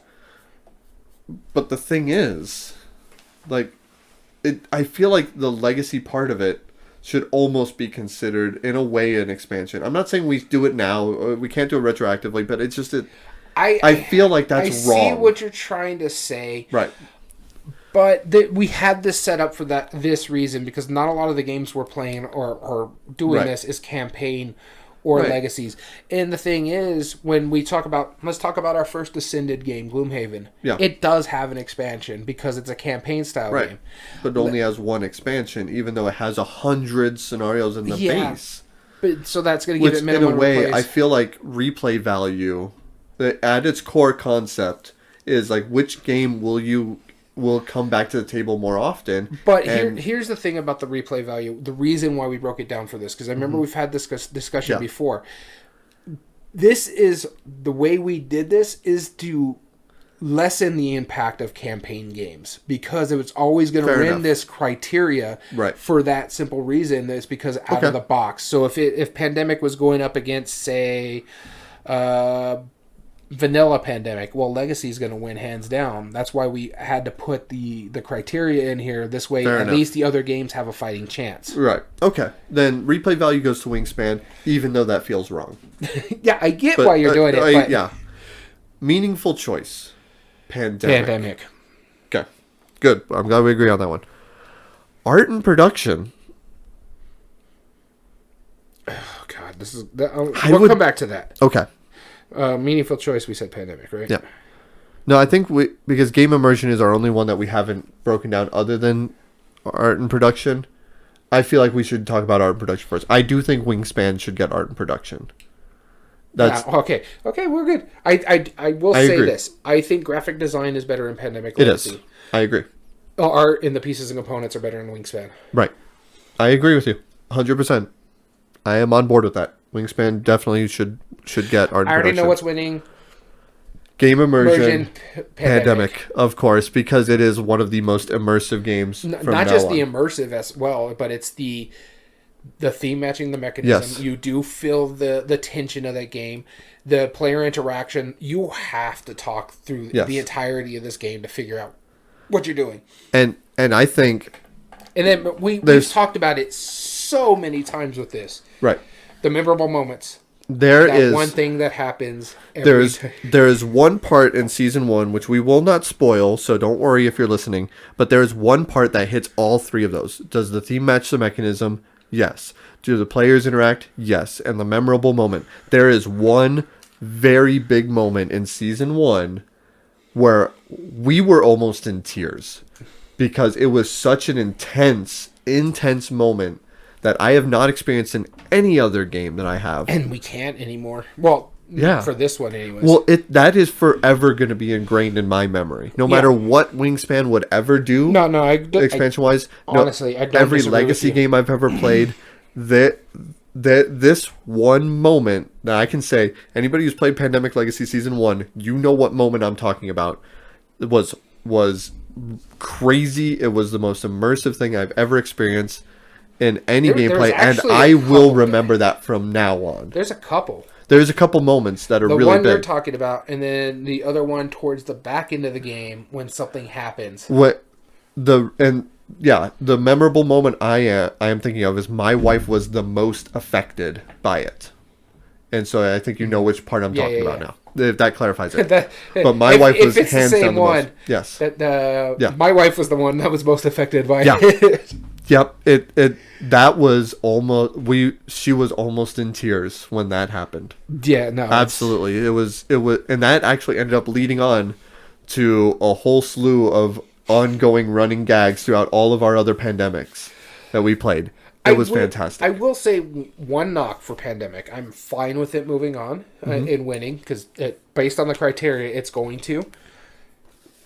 The end game was a little anticlimactic for us. Right, and that's a shame because honestly, it was great for us. Because it was just basically, okay, we did this, and then clearly you guys played it better than us, but ours was fine. Did what we had to do towards the end of the game, and it was just the last two games was basically boom, boom, boom, done, boom, boom, boom, done. Yep, exactly. We actually played the last two games, and it maybe took us an hour. Yeah, that's about it. So it was a bit anticlimactic in a sense. That's fair. Well, then that means Pandemic Legacy Season 1 is our Season 2 Champion of Champions. And it's ascended. It is ascended. We are no longer going to be talking about Pandemic Legacy. You know what I find funny is that you're talking about replay value is a knock for campaign games and stuff like that, or that's hurting them. The two ascended games are campaign games. Right. Yep. That's true. Very, very true. So, wow, this has been an intense episode. I did kind of see this going into it. I can understand why this was probably going to be it, and I would be surprised otherwise. And honestly, I'm glad Carcassonne didn't win. You know why? Because we get to still argue it. Yeah, I got to still argue it. And it makes you so mad. It was funny because I was talking to my partner today, and I was like, I kind of want Carcassonne to win just so I could stop talking about it. Reason. And it's just symmetry. My favorite game and your favorite game are the two ascended games. Right. Well, not my favorite. Oh, yeah. If it was Carcassonne, why? But my second favorite game. No, I don't disagree with you. It's just, honestly, we've talked about Carcassonne. Maybe it's third favorite game now. I don't remember. I think Bonanza jumped up there. Honestly, I think in August we should do another roundup of top 100 just because of all the different games we played. And especially like something like Lost Ruins of Arnak with the expansion has really jumped. I just recently played a 4-player game of it with my friends that I was telling you about. Yeah. And they're not heavy gamers, and Lost Ruins of Arnak can be heavy. Mm-hmm. They loved it, especially because I just was like, here, base board. We're just playing with this board. Yep. I'm just giving you the leaders, and I put like the different cards that go in there. And the only other, the other thing I put in was the blue staff, where we could discard both the artifact and the items, just to see more of a cycle. They adored it. They really loved that game. It took us about 2.5, 3 hours, but mind you, I'm playing with 3 new players, so right. I understand why it was going to take a little bit, but they loved it. Yeah, that's awesome. By the way, we forgot to mention this. Wingspan was our second highest vote getter, 27 votes. Pandemic Legacy Season 1 was our third best at 23, so they were pretty close in that one too. Right, exactly. Other than Everdell. Yeah. Everdell still surprised me. I will say this about Wingspan. One, I'm glad we get to argue it. I was kind of wanting this. I was kind of hoping it'd win because I'm a little sick. I mean, but then again, we might add a veto to certain ones later on. Certain ones, yeah. But I think just I wanted it to ascend just because, hey, look, this is a really good game. But then I'm also like, I'm tired of Pandemic Legacy Season 1. Right. We've argued this for 2 years. Yes. I'm kind of glad it's gone. And I don't know if you could find this information easy, but it was in our running for last year's. I could see the top argument. It was in the top 8 debate. I don't know what it won. Yeah. I don't think but it was definitely up there anymore. Let me see. Well, it's not a big deal. That'll be for the after show. We'll figure that out later. Yeah. So before we sign off, this has been one heck of a season, and we're ready to do season 3 and get our third Ascended game next March. But for now, we want to thank everybody who tuned in with us live and joined in on the conversation. That includes Ith3, that includes Creative Chaos. It also includes Heinz57 and Koopa20. We appreciate you all for joining in and voicing your opinions. We always love having that live feedback. Yeah. And if you ever want to join us on a live episode, by the way, you sure can, like the awesome people who did today. Join us at twitch.tv/everydayboardgames. As well as you can find all video re-uploads found on YouTube at Everyday Board Games 2020. And if you like what we do, there are 3 things you can do to help us grow on the platform. Subscribe if you're not. Like the video, and comment down below and tell us your thoughts on the subject.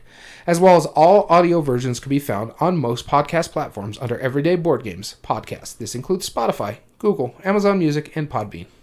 And if you ever have ideas for future episodes or just want to reach out and say hello, email us at everydayboardgames2020@gmail.com. Also, you can get in contact with us at our official Twitter account at EBG Podcast. So we want to thank you so much for tuning in to this wonderful episode of our Top 8 Debate Champions Edition. As always, I've been your host, Daniel. And I've been your host, Daniel. And we want to thank you for listening to Everyday Board Games. And remember, every day is a good day for board gaming.